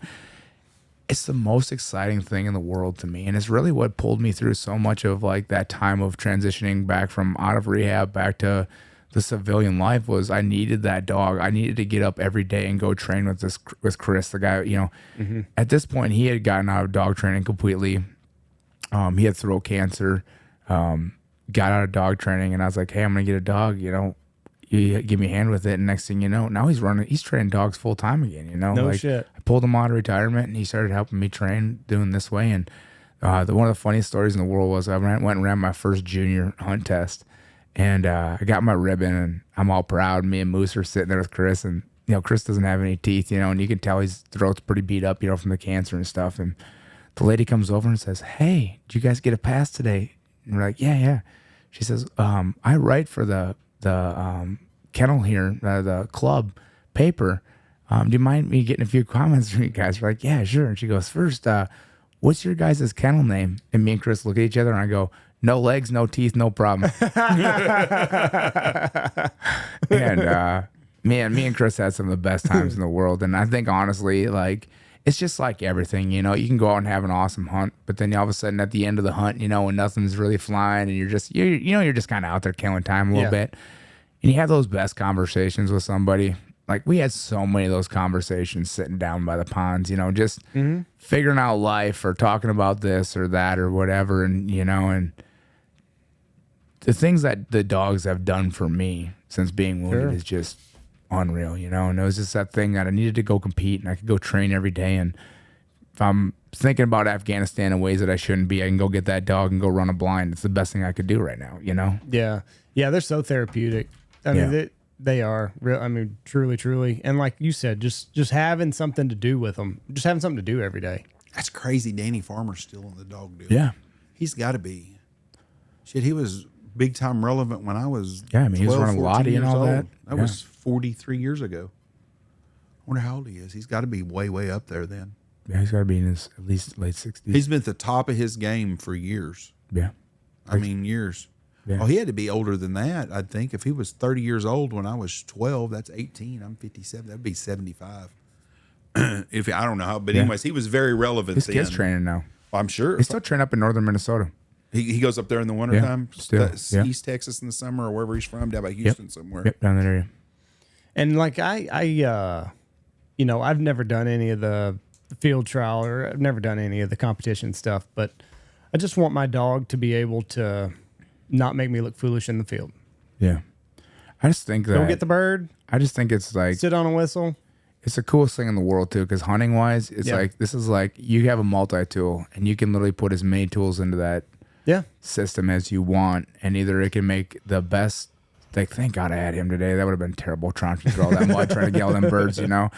Or you can be like, man, if I have to bring this dog one more day, you know what I mean? It can be either or, you know, and it's 100%. You're gonna get whatever you put into it, and that's the best and worst thing ever, right? Because you're like, this dog is gonna be as good as I put into it, and you're like, shit, I better get to work. He's a direct reflection of you. My dad's first dog was terrible, absolute trash. Yeah, mine actually drank coffee with birds. My first Labrador. Yeah, he would not. He what? No, he would. He had no. He'd rather drink coffee with them than you know what I mean. Like he'd sit around and drink coffee with them rather than hunt them. You know, he's like, hey, you know, let's have a tea party. I went with my dad. Dog's name was Stardust. I'll never forget this. I was probably 10, 12 years old. Yeah. And Dad, we're gonna get a dog, guys. I'm thinking, we're getting a puppy. Hell yeah. Dad bought a 5-year-old female Labrador Retriever for $200 named Stardust. And he got screwed out of $200. Dog was terrible. I remember we went to look at him and the lady had it in a kennel in the backyard and she's like, oh, Stardust, look, watch her. She'll run around the kennel. And she ran around the kennel. That was the best thing Stardust ever done. Yeah. Stardust was more of a pet. Mm-hmm. Dad learned to train with her, and Dad got in with an older guy or another guy in Wichita Falls named Lane Crow, who's passed away. And Lane had some very good dogs, good hunting dogs. Yeah. Not dogs that are running 500-yard blinds, but dogs that were excellent. Had a dog named Josh. Lane had hurt his back real bad, and he was handicapped, couldn't get around. Not like you, Jack. I mean, compared to you, he was a freaking world-class athlete, but he couldn't. I mean, he he had some problems. But one time their boat floated off, and he told Josh, he said, Josh, get the kennel up in the boat. Well, Josh got in the back of the boat, and he went around to it and pushed the boat all the way up to where he could get it. Josh was a very, very good hunting dog, but Dad learned a lot. Dad got a puppy and then went from, and, you know, Dad went from 1 to 5,000 of them. So I'm going to mess around with 2 dogs this summer. And I told my oldest that he's going to help me do it, you know, and he's going to be whenever I got to head out of town, he's going to be the guy that's going to be taking care of him and training him a little bit when I'm gone. And I said, we can do this for 2 summers now. We're going to help this guy out and get him 4 dogs for this hunting for doves down in Texas and stuff like that, and for veterans. And we're going to work, me and my son are going to get these 2 dogs this summer, and then he's going to get 2 more next summer, and 4 dogs these veterans can hunt behind, blah, blah, blah, blah. So I told my son, now you can train 4 dogs over the next 2 summers, and then you can get your own puppy then. Now you'll know how to train a dog. Yeah. And so you can start training your own puppy because he wants to be a hunting guide in the worst way ever. And I was like, that way you can have a dog when you're 16. You know, you could guide some local pheasant hunts for 2 years, get a little experience with your dog. Now you got a dog that's 3-4 years old. Mm-hmm. You can go hunt behind this thing anywhere you go. I said, and then you can go work for, you know, Stanfield down there and guide birds, and you have your own dog that can actually go pick up birds and do things like that and be a tool, or wherever you want to go hunt birds, you know, wherever it be, you know. Yeah. When y'all pheasant hunt, have you ever hunted over a pointing lab? Yeah, I got a short hair too. No, have you ever hunted over a pointing lab? Oh, pointing lab. Yeah, my buddy. So these 2 dogs that we're going to be training this summer, these guys both came out of pointing labs, and yeah, I've hunted behind them. A pointing lab is nice because I feel like all it does is, I shouldn't say it's nice. It's a way, it gives you a little bit more time on your flush. Yeah. That's all it is to me. Yeah. It just slows them down. Most of them you aren't going to see really lock up like a short hair. Like my short hair is going to sit out there. He'd rather die than move, you know, where a lab's going to start creeping. You can't help it, you know? Yeah. All of Ron's dogs had that pointing gene in it, but the puppy that I had, Lou, he was too hard charging to ever slow down. And I think most labs are like that, you know, and you know, not pointing, but it's becoming more and more common. But it's just like everything. I mean, we're really just trying to breed what we believe is the best thing ever. You know, you're going to take whatever you have and you think is missing, and you're going to try to find another dog that you think is going to fix that and turn something out. And if you got something good, great. And whatever bugaboos that's got, you're going to try to breed out of that next one. And hopefully someday we're going to have something that's, you know. Do you think we're ever going to breed too much power into these dogs? I mean, I will take a dog with all the smoke in the world. Yeah. I don't know. Some of these dogs are pretty powerful today. Yeah. Like they're high velocity. Yeah. But that's just like you said though, like a lot of, you know, we're breeding them to do more and more and more, be harder charging, better in the water, jump straight a line. So everybody want a little bit of that Lottie blood at the time, because you're like, man, if I can get a little bit of that Lottie, this dog will be able to mark anything anywhere. As long as it lands in the county, she'll see it. Yeah. Yeah. You know? So I don't know. I mean, I think we're American, so like we always want more horsepower. Yeah. So I don't know. That's a good question. Do you think that there's more? How do I explain this? Do you think there's more hunting dogs today, or do you think there's less hunting dogs today? But the quality has to be way better, right? I think it's like everything in the hunting business. I think there's less of it, but the quality is so much better. It's like hunting. There's not as many hunters today as there was in 1960. Yeah. But we kill a lot more birds than we used to. Yeah. And it's probably that way on everything. I don't know how deer hunting or elk hunting has changed over the years, but I think that there's, you know, to me, there's more hunters now than ever because you see them more. But there's really not, when you look at license sales, percentage of people all hunted back then, but they were shooting stuff for meals. There wasn't guys going out and killing 100 stack of birds. How many guys traveled to hunt your age range? How many guys what? Like when you guys were, say, when you were 30 years old, did you guys ever travel to hunt anywhere else, or did you just hunt around here? Well, I was in the hunting business then. So friends-wise, I'm saying friends-wise. I had some friends that hunted. A lot of them didn't. There wasn't as many people going on guided hunts. Right, that's what I'm getting at. 30 years ago as there are today. When we first got in the guiding business, there wasn't a guide in Lubbock, Texas. Now you got to figure how many guide outfitters? Probably 50 outfitters in Lubbock area. Don't know. You know, there was none. I mean, zero. Amarillo, there was 2 guys up in the Panhandle that hunted. Yeah. We were the first one really full time here. There was another guy that did it before me, but he wasn't really full time waterfowl. He did some other stuff. But like growing up, like I heard of people that went out west. They went and did their own stuff. They went to the Dakotas. But now Everybody travels. I feel like everybody's going on a guided hunt somewhere every year, you know? Like it's well, a long time ago, if you lived in, we'll take Tennessee as an example. Yeah. No, because it's got Memphis. They got a lot of duck hunting. Let's go Kentucky. They got some duck hunting there. I don't know what kind of waterfowl. Got goose hunting. I'm sure some guys shoot some graders, but they don't have the small geese and stuff. So a guy in Kentucky in 1975 would read Field & Stream magazine. They might do an article about shooting the small geese in the plains somewhere. But he wasn't going to get up and go do it, but he read about it a lot. Right. He read Nash Buckingham, or he read some literature on it. They didn't go do it. But then when we got Facebook and you could see videos of these people from all over, I think it changed stuff because you couldn't watch hunting shows much on TV. No, when I was a kid growing up, it wasn't much. They didn't show. There wasn't very many, and the quality wasn't good. And then we had the VHS button got real big. A friend of mine, Bob, I can't remember that guy's name. Anyways, he used to sell. When we'd go to a hunting show, he'd have a big old deal, and you could buy every kind of hunting video in the world. He'd have all kinds of hunting books. I mean, it was all kinds of stuff just like that. And then when they had the outdoor channel came on, he told me, he said, that about put us out of business because you could watch it at your house anytime. And then because people were DVRing it. Yeah. Well, now you get on your phone, you look at Instagram. So I think people are exposed to it more than they did a long time ago. And people didn't have the extra. It was a different world we lived in. People weren't going to pay to hunt because you could hunt on your neighbor's place. It drives me so mad. I just wish there's so many people I know that really enjoy waterfowl hunting that probably don't get the shoot they deserve. Right. At least once a year, you know? They don't what? They don't get the shoot they deserve once a year. I mean, they have all the things they need, but the weather, work, and their kids' schedules and everything else just doesn't maybe line up right, you know, to get those couple good hunts that you're going to get every year. Like those really good hunts, you're like, man, those were the hunts you lived for this year, you know? I wish like those guys would spend maybe, instead of wasting a weekend of screwing around at home when the hunting's not that good, I wish just one time they would spend a few bucks and come hunt in a place like this. Mm-hmm. You know, where somebody actually takes you out, puts out the decoys, you get to show up and just hammer some birds. And like get to hunt a different species and get to hunt, you know, because I never did shot specs. Like, you know, I just don't fly over Minnesota. You know, like as a kid, if it didn't fly over Minnesota, I wasn't going to hunt it. Yeah. You know, I wish more people would just go experience that once. And it may not be for everybody. Some people may just want to hunt in their backyard every year. But going on a hunt like this is something that I feel like, and I don't want to sound like arrogant or anything like that, but almost anybody can afford at some point. You know what I mean? The problem I think with a lot of guys is people, it's not the money deal. Yeah.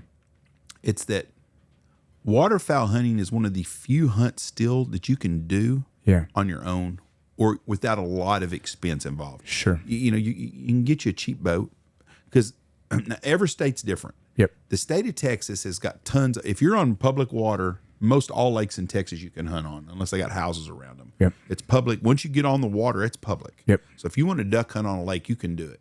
You can do it on that. All the little lakes around Wichita Falls that I know of, the lakes. Now, you get into places like Possum Kingdom Lake. I think they got houses all around it, and it's got a Brazos River Authority, and there's in every state's got different rules on it. I know in Kansas, some places you can hunt, and some places you can't. So I'm glad to see that that waterfowl hunting is it, because you can't deer hunt nowhere. Yeah. That's what's changed the waterfowl game more than anything is deer hunting. Yeah. Because 30 years ago, if you drove to western Oklahoma or Kansas or Texas and there was a pond down there and it had 100 ducks on it, you go up and knock on the deal and the farmer's wife's going to answer the farmer. And they're, oh yeah, go right down there and shoot you some ducks if you want to, honey. Now, if you do it, we've got the hunting leased. Yeah. Well, it's not usually to waterfowl hunters. It's to deer hunters. Yeah. And the other thing that really drives me nuts is like, you know, you'll be up in say like North Dakota or something like that. And you're set up and you think you got a really good spot and you're watching the roost because you can see it. And all of a sudden you're shooting down there and you're going, what in the world is going on? You're just literally putting decoys out, right? And you're like, what in the world is going on? Somebody just jumped the whole roost, right? And you're like, well, we might as well pack up and go home, you know? And people be like, oh man, those idiots, let's go down there. We got to tell those guys, you know? Yeah. And it's like, no, that's our fault. That's our fault as hunters that those guys don't know enough that we could all hunt around here. We could have 15 different guys set up around this whole entire pond. We could all shoot our limit as long as we don't shoot at them on the water. Like we let them, if we give them a safe space that they can get in and out of, that they can get water, and we're not shooting them 10 feet off the roost, like back off a little bit, see what fields they're going to, feeding in. You're going to be going in all different directions. There's a million of them out there. You try to shoot 6 of them out of a million, and now none of us can hunt here. Like, that's our fault. That's our fault of us guys staying here because we didn't educate those guys. There are so many YouTube videos of guys shooting how many birds out of a flock, but there's never a YouTube video of a guy going, hey, look, this is how it happened today is, we're hunting here and this and this. Reminded all you young hunters, the only reason that we're able to do this today is because nobody's shooting the roost. Yeah. Like why aren't we teaching the younger guys the things that drive us nuts? Because most of them are desperate for a place to make $1 and they don't think about tomorrow. Yeah, we're fortunate here. We don't have to deal with a lot of that. But Oklahoma's been horrible about that. And they'll be like, "God dang, somebody shot the roost today." Yeah, he don't have nowhere else to hunt, and he's got 15 clients. He's trying to put them on a hunt, so he goes to the roost. Well, yeah, that's all he's thinking about is today. He's not thinking about next week or the week after that or the whole season. And I think a lot of it's got to do with greed, and a lot of it has to do they're just not educated. That's in the area with a lot of outfitters. Yeah, places guys do it yourself.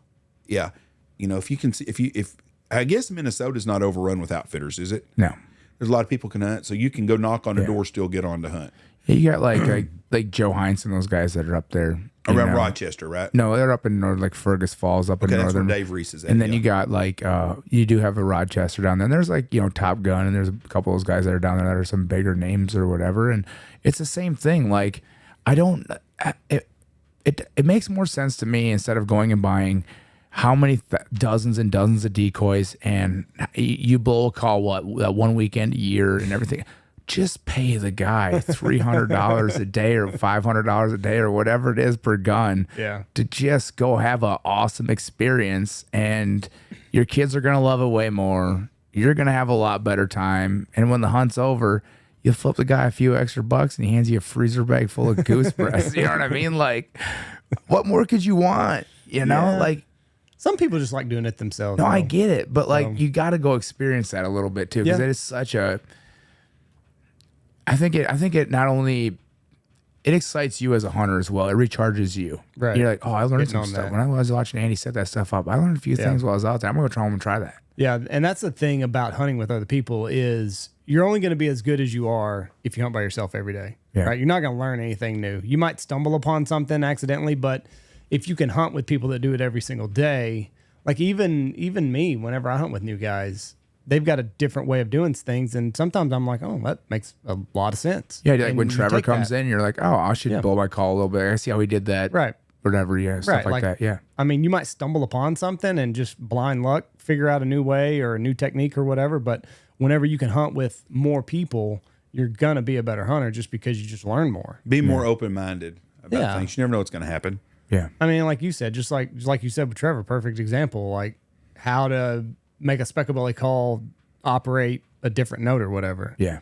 Like I hear it and it's like, oh, well, that makes sense and that sounds really good. I'm going to try to And once you've heard it, it's easier to copy than once you've heard it. Than right. Yeah. Right. Rather than just, oh, I lucked into making this note. Yeah. Now how do I do it again? Yeah. So, yeah, hunt with as many people as you can. I think that's why there's so many good young callers these days too. Why? YouTube? They learn from people. I didn't have someone to teach me how to blow a call growing up. My dad could not blow a call very good at all. He tried, but he had never had nobody show him. He taught himself. Yeah. But my boys all learned from guys that were world champions, and so they learn how to call from someone. It makes a big difference. Oh yeah. And you get exposed to it. And there's a thing too about learning when you're young and it's easy to be embarrassed and you don't care. Right. Then all of a sudden you're like 30-year-old guy trying to go out there and blow this new call in front of your buddies, and you're like, hey, everybody Snapchat off. I'm gonna try to blow this thing once, Well, I've had young guides here before, and they're like, I just ain't real comfortable calling. The only way you're gonna learn how to call is you gotta start calling. But you just keep calling from inside the cab of your truck and let you know how it works out, Yeah. And I will not pick up a speckle-belly call because there's so many different ways. I don't have one next to me, but like each one is finicky in its own way. Right. Like most speckle-belly calls have its own, it takes its own back pressure. It takes its own amount of air to get through it. So like each one is just a little bit different. But if you go to pick one up off of the shelf at like a hunting show or whatever, I won't do it. Because I know how my speckle-belly calls work, right? And I can make mine work, And like each one is just tweaked just a little bit differently. But once you understand it, like it's fine. You're good, yeah. But you make some awful note. You don't want to can be the make world some- famous Andy Shaver and Cabela's. Walking on a speckle belly call, like, what the fuck is this guy doing over here? But once you figure out like how much pressure it takes, it's just rinse and repeat. But there's a lot of times you're just like, oh, Jesus Christ. Or you'll just like blow straight through a note and it makes this high pitched squeal and you're like, my bad. My bad. Hey, are you going to the Classic? No, I'm not. It is Did next Maddie weekend. give you a call? No, this Weekend. Yeah, it's this weekend. Yeah, we'll be at Fort Worth at the Bass Classic. Jeff will be there. I'm not. I'm taking my grandfather to a Texas Tech baseball game Oh, sweet. that weekend. So yeah, he just lost his wife, my grandma. When was it? A month ago? And their dog. Yeah, and his dog a week later. So anyway, he was diehard Texas Tech fan. Took me and my brother to football games growing up, and he hadn't been to anything in the last probably 10, 15 years. So I thought maybe you were saying he wanted to say, like, get me around them college girls again. You know? yeah. So I don't think he's quite there yet. when she Yeah, passed not away, as I was like, we had been to a Texas Tech baseball game, and it's super easy. He's got a bad back, so he can't walk very far. Yep. And he's old. He's in his 80s. And the way Tech's set up, I can drop them off right at the gate. They can walk in. Super simple. I can go How park long the were truck. they married for? You're putting me on the spot here. 80 60 years, wasn't it? Yeah, I think 60 years. It has to be. Maybe Or close to 80 years 60. old. Yeah, 60 Yeah. years. Yeah. That's Yep. wild. Some people will be They didn't- happy they- to live 60 years. They didn't get married till he was out of college, I don't think, right? They were in their 20s when they got But married. so pretty close probably, to 60. probably 60 years. 55 to 60 years. 60, yeah. That's incredible, right? To think about that. Like, Yeah, it's a hell of a love story because she got sick last year. Well, I mean, she's been sick for a Yeah. while. She fell last year in August, and he couldn't pick her up, so he picked her. I remember this podcast. So you tell me a little bit about that. Put her in a home, and every single day to that truck nursing down home. there. Every single day, Probably a couple back. times a day. Yeah, a couple times a day. The week that she died, he was in the hospital, or he went to the hospital with the flu. He had collapsed, was dehydrated and everything. Yeah, probably stressed out. Checked himself out of the hospital. He's like, give me some fluids, but he's like, I got to get to Monday. He's like, I got to go see her because he knew that it was the last couple of days that she was going to be here, and he's like, you're not admitting me. I'm getting the IV and I'm leaving. Yeah, you know, you see stuff like that. I always think like, man, I gotta be better. I just gotta be a better person. You know what I mean? Like you see guys like that, and you're like, that guy inspires me to be a better human. Yeah. Like, you know what I mean? Like, Yeah. It's that generation. I just have a hard time sometimes, like, you know, just doing the simplest things that I should be doing every day, or calling to check in on somebody, or, you know, life gets Right. busy, and you're like, this guy trucked down there every day. Yeah. Nothing stopped him. Yep. There wasn't anything too bad in that day to go down there. Man, They're not Sit as with her. selfish as we are in our yeah, generation. for real though. I mean, He'd sit with her like the last, month. She pretty much didn't know anybody, and she'd kind of talk to you a little bit, but every day he just yeah, my go generation's into her like, I room. text him. I don't know. Yeah, right. Should be all right. I'm Text me back. I'm sure they're busy. it's not just your generation. I'm the same boat. I'm sure they got stuff going Yeah, on. I mean, they're busy too. I'll holler at them on Tuesday. Dude, like, when I was growing up, it was crazy because I was like, my son's like, Dad, when your friends want to hang out with you, what did they do? And I was like, they come over to the house, knock on the door, and say, hey, you want to come play basketball with us or whatever? And he's like, yeah. He's like, I thought that you said that. And I was like, why are you asking me? Because he goes, the other day somebody knocked on the door and he said, who the hell's knocking on the damn door? Who the hell's here in my house right now? Like, who doesn't text before they show up, you know? Right. And my son's like, I just kind of realized that, like, it is really weird that, like, for you at one point in time, like, you just showed up to find somebody at their house. And now somebody shows up and you're like, Unannounced. why would you not text me first before you showed up at my house? Yeah. It's a whole different world because I think about that now. How do we communicate when I was growing up? Yeah. Because we had no cell phones growing up. We had none of that shit. And I think about that all the time. I remember one buddy of mine we used to ride around. He'd stop and go to a payphone Yep. and call to check his answer machine if anybody left a message, if anything going on anywhere. Yeah. And there was a radio station when I was in high school that was in Houston. Yeah. And they would name the places that people were having parties. You'd call in and say, hey, my parents are gone. I live on 1214 Anchor Street, and we're having a party tonight. Come on over and stuff. And people would call in all this radio station. Now, that's pretty damn brave and stupid. But we had different ways of communicating. I didn't know that part, but it's crazy that we would not Just like I seen the story about my buddy that had the motorcycle wreck. You know, I didn't even know he had a motorcycle wreck for 4 days. Yeah, there wasn't Facebook and texting. There's a thing too where there became a point in time where people didn't want to be acknowledged because don't waste that text message. I don't need the okay. Dude, I only have 800 text messages a month, bro. That's all my dad will get me. I can't waste it on don't an text okay. me okay. I've been watching Stranger Things, and it's kind of a throw. It was set in the 80s, but it's like they just show up at each other's houses, and it's like if you couldn't get a hold of somebody, like if they were away from the phone, you just didn't know where the fuck they were. Yeah, or you drove around till you found them. Yeah. The worst in the whole world is if you called a house, and believe it or not, there was a time when people didn't have call waiting. Mm-hmm. Be busy. Yeah. You call, God, I'm busy. Call, you got some hot chick you just met, and dial up. I told her I was going to call her, and you. Operator, I need to make an emergency breakthrough, please. And then you'd say your name, and then the father declined that emergency breakthrough. Oh, yes, ma'am. Oh, shit. See, then you never call her again because it's an automatic no. You have to go with alias. But that would happen. Like you'd be on the phone and be emergency breakthrough. And you're like, God dang, somebody. But they couldn't get a hold of you because you didn't have call waiting. Do you think we'll ever get rid of telemarketing? Like it'll become an illegal thing at some point? It needs to be. I had a guy try to call me right? today to sell me something. It's pathetic. I always say to people too, I have an email. Right. Just spam me. Yeah. Just spam me. You know what I mean? Like, you don't have to call me. Just send in the email. Like, it's just ridiculous. It's bad, but I like screen my, like you said, somebody shows up at your door unannounced. You're like checking your Ring video doorbell. You're like, oh, I'm not answering that. I'm just, they're going to be here for fucking ever. This was the first time in my entire life. I've had the same number my entire life. Mm-hmm. I've never changed my phone number. This was the first year I've honestly thought about, I think I'm going to get a new number because of the text messages from everything, like especially during campaign season. It was absolutely insane. And I'm like, I don't even know how these people even got, how do I even end up on this list of people to, Yeah.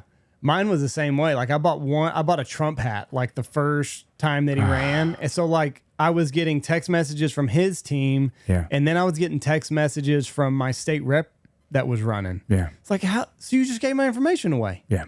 You just gave it to this other campaign and now they're texting me for their bullshit stuff. So I'm with you. I'm just like, email me. Email me. Yeah. Email me. Yeah, I'm fine deleting it and seeing it. You know what I mean? Like, I'm going to do the same thing. But like, you take me to the point where I'm like, I almost don't want to vote for you because you're annoying me so bad. Every single day. Yeah, I get, like, I'm glad you're adamant. Yeah, and like, do you really think I'm going to send you $20 a day? Like, I'm not sending you anything. Like, I'm not.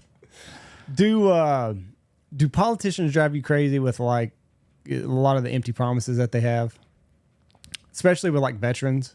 I don't like that. I feel like I'm a photo op a lot of times. Right? Yeah. I get that. Like I get to get my picture taken with a severely wounded veteran, right? And then you're gonna stand here and be like, "We're gonna do whatever it takes to make sure you're okay," Mm-hmm. And it's not like I'm not okay, right? And also, don't pity me.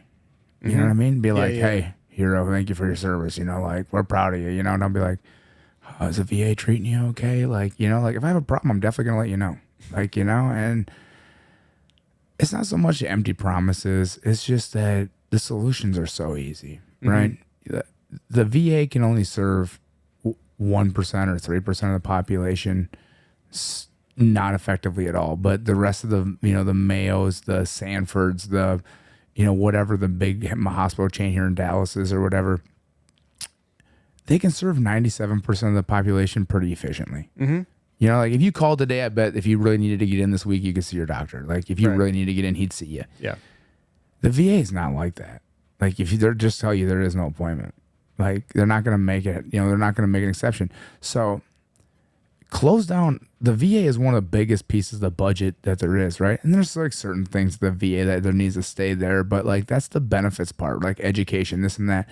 We already have really good functioning hospitals with doctors already in them. Mm-hmm. Roll the whole VA budget into the Medicare budget, give us a Medicare or Medicaid card or whatever the heck the program is, and just let us go get our health care wherever we want. Right. Instead of making you go then to there is no doctor. Bureaucracy of the VA. It's just not there. Like what is there a doctor at the VA that's more qualified to take care of what that happened to me in Afghanistan than any other doctor that's out there? True.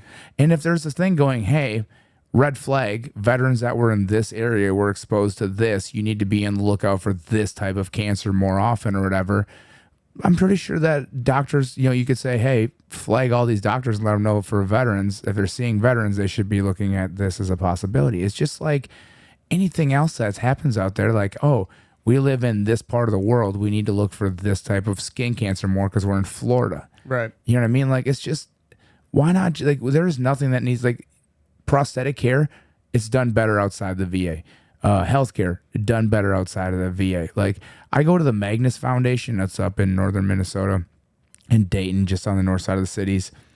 It's a retired fifth group surgeon, purely off of donations. For $50 a month, you can take care of a veteran's healthcare for an entire year. Wow. And that's where I go to get my healthcare. I mean, I do everything from head to nub, mental. I do. So get this. My son needed to be seen before he could play football again. My kids can go be seen by Doc. Mm-hmm. So I called Doc. I said, Doc, the kid can't play football until he's seen again, and his knee is hurt. We take a look at it. When I got there, the physical therapist is there. That's on campus all the time. He's there. The doctor's assistant's there. The PT and the doctor are both going through my son's knee and working through it. And she stretches him out and says, if this doesn't hurt and this doesn't hurt, nothing is tore.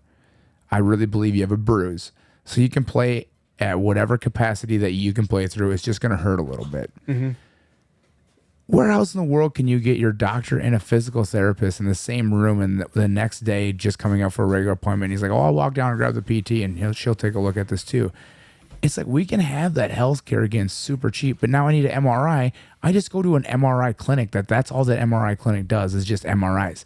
It doesn't all have to be under one roof, right? Mm-hmm. Like most of the time when you're in a hospital, they do obviously in a hospital need to have MRIs because if somebody comes in with the emergency, this, that, whatever. But for normal care, we should be building MRI clinics off of campus in cheaper locations, shove these giant machines in there, and then people can just go get their MRIs, get looked at later. Like, we need to figure out ways to streamline this stuff, and the VA as a whole should be folded in, and we should be able to go get our health care anywhere we want because it's just as good, probably better than anywhere else. And then people are like, how come the claims went up when underneath the Trump administration? Because people could go outside the VA through the VA CARES Act, go get healthcare out in the private sector if they couldn't get a VA at the appointment with the VA in a certain amount of time.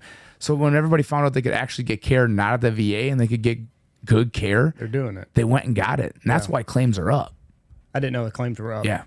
So Trump reversed that to where you don't have to just go to the VA. Yeah, I go to see a civilian for almost everything now for myself if I have to have anything down at the VA.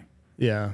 Yeah, there's not much that government's in charge of that the private sector is not doing better in. Yeah, and like here's the thing at the VA, they don't have to make money. Right. Yeah. They have nobody at a board going, where's my profits? Right. You know, like as sad as it is, like incentive drives people. Mm-hmm. You know what I mean? And like socialized healthcare won't work because there's no incentive. Like if a doctor's going to make just as much as a guy that's, doing car sales downtown, why am I going to go for 10 years to school to learn to do all this stuff if I'm going to make the same as a guy in car sales? You know what I mean? Like, yeah. But in the private sector, you can pay doctors whatever you want. Mm-hmm. It's like, why can't the VA attract good doctors? Because number one, they're not on the cutting edge of anything. Mm-hmm. And why would you not want to go work for a Mayo or a Sanford or whatever? And like, if you say veterans deserve the best health care, then give it to us. Yeah.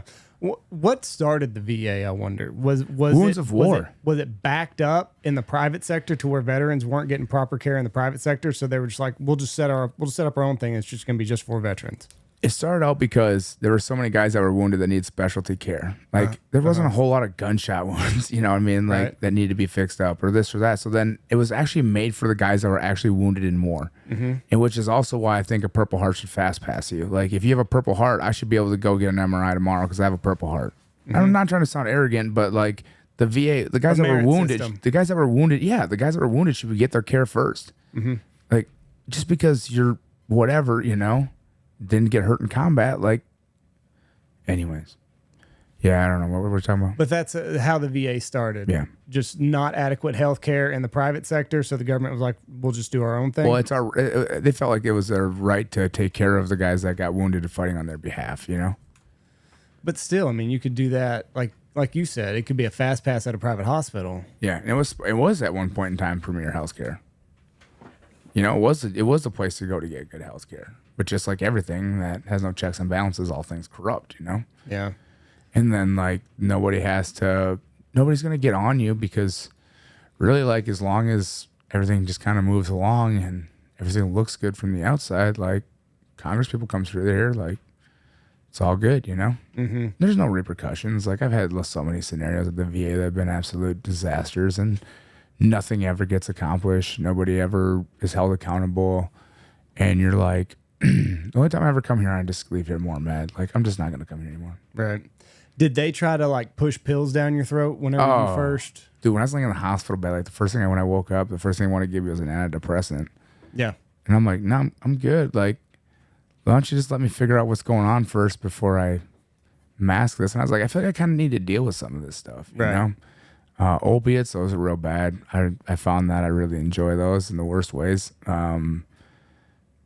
Yeah, I mean, I went on a little bender there for a while and got hooked on pretty good. And, you know, it's like, when you hand me a bottle as a 21-year-old kid and it says take as needed, Percocets, like, I need it. Yeah, like you fix a hangover with it. Like, ooh, really? I mean, yeah, I mean, if you need it. The VA it says as needed. I feel like I kind of need it. I need it. You know, and like, it just makes nothing hurt. Right. You have no problems. Like, and that's what you get addicted to is not feeling the pain. Yeah, and the problem is that the reality stacks up on you, like things, right? Like, because you're not dealing with anything. So then all of a sudden you start to sober up, and reality hits you, and you feel like shit. And reality hits you of really what's happening around you, and you're like, "Oh, let me get out of here quick. Take 2 more of those." Mm-hmm. You know? Yeah. And like you're waiting 1.5 years for this med board to get done, and you have nothing else to do. Like, you're sitting there stalled out in life that you just kind of got up and rolling with and kind of getting things rolling. And then all of a sudden you're like, hey, just wait here 6 months. Just sit here. Yeah. You're like, can do what? Take your opiates. Let's get drunk. let's take some pills.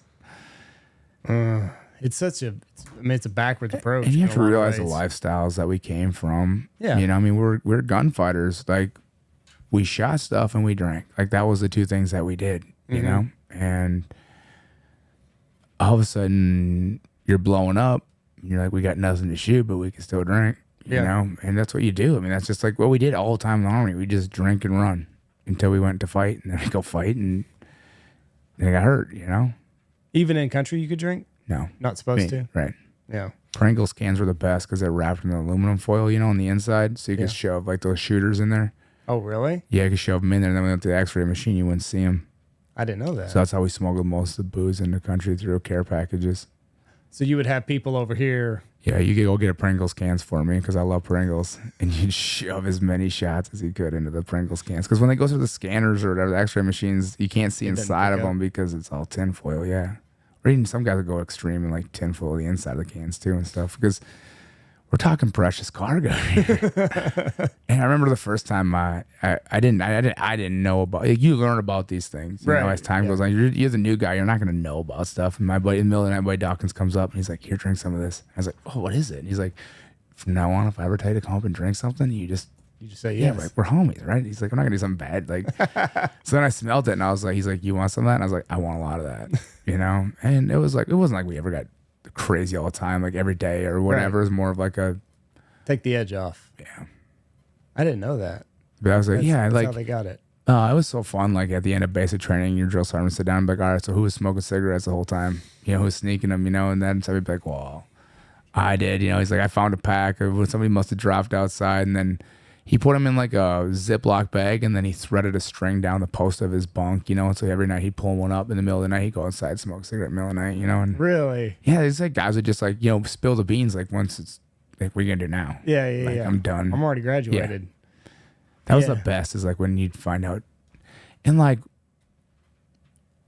it was very eye-opening as a human being like, wow, I never realized like how shiesty people can be. Oh, 100%. You don't expect it. You know what I mean? Like, right. And I'm like, I don't even want to sound like I'm like patting myself on the back, but I feel like I'm a pretty, you know who I am as Jackson. Like, I'm a pretty honest, straightforward shooter. Like, I'm not trying to hose anybody over, not trying to make it a buck off anybody. Like, super whatever. So like super naive, like coming from where I came from, like not traveling anywhere, like joining the military was incredibly eye-opening.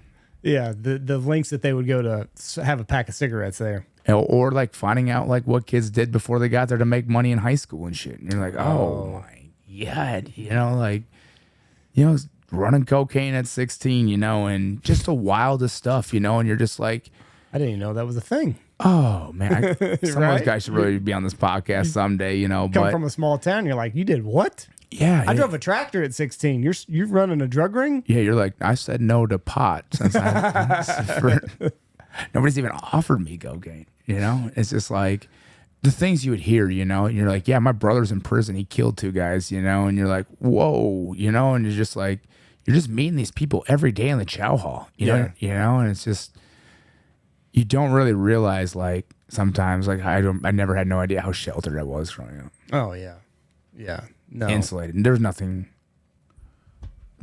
You asked about the VA earlier. Mm-hmm. It was opened up 1 month before Lincoln took his second inauguration speech. It's a long time ago. 1865 was the first one it was set aside. Long time I ago. remember as a kid. So that makes more sense, right? Like the hospitals were probably not very good back That's what I'm then. saying. Like Civil War. Yeah, and like your average doctor probably did not see very many gunshot wounds. He probably treated more animals than he did humans, honestly. Probably. But that was the first one. I remember as a kid, my mom used to talk about the old Confederate home, like where she lived out in Missouri, and they had old Confederate cemetery there, and that's where it's just a regular cemetery now. But I remember as a kid, and that's weird. You think about Confederate, but hell, the Confederate War when I was born was only 100 years before then. And usually, like, I'll run into a million. I've run into so many good people in the VA, and they want to try so hard, and they're like, "Yes, I'm going to help you achieve this thing you're trying to achieve here." Months go by, and like you feel bad, and they're just like, you kind of can see them like burned out because you're like, they get so bogged down in their system. And they're like, "No, we're trying still. Like, I got the thing there. It's just gonna have to take some time." And The you're red like, tape kills us. Yeah, I know. Like, I know we've been waiting on it for 8 months, and that you took over this job at month 3, and like We're still waiting. it's just how it's gonna be. Like, we just have to pray. Shouldn't take that long. All right. All right. We've got what time is it right now? 12:15. Okay. My time's off. That's a good podcast. It's been a good podcast. I got to go buy another house. Really? Oh, you got to sign. What time you got to do that? 2. We got to do it today real quick then. Okay. All right, Jack, we appreciate you being on here. You Thanks safe for having travels. We'll see you in November. Yeah. Well, I'll see you this weekend. Yeah, go buy my new book. Hey, if anybody's looking for any motivational speaking, you got a dinner coming up, your kid's school, company, whatever, hit me up, jackzimmermanmn.com, and love to come speak to your group. Come talk to you. Buy my new book. Yes, sorry. Thank you for being on here. I'll see you you'll be at Bass Classic. Yeah, we'll be at the Classic We'll together, be at Maddie Robertson's at the Onum booth in the Boss booth. Come by and see us. Shake hands, get your picture made with Jack. Buy Andy a beer. Oh, Andy won't be there. I'll be in Lubbock watching those Red Raiders play with my grandfather. If you see Andy in Lubbock at the baseball game on Saturday, go buy him a beer. If you see me with an old man, buy them both a beer. If you see me with an old man, just whip on past this because we're not going anywhere fast. I'm already telling you. I got an old man and 2 little kids, so just carry on. All right, Jack, we appreciate you being on here, bud. Thanks, Take care. Bye. Watch for deer.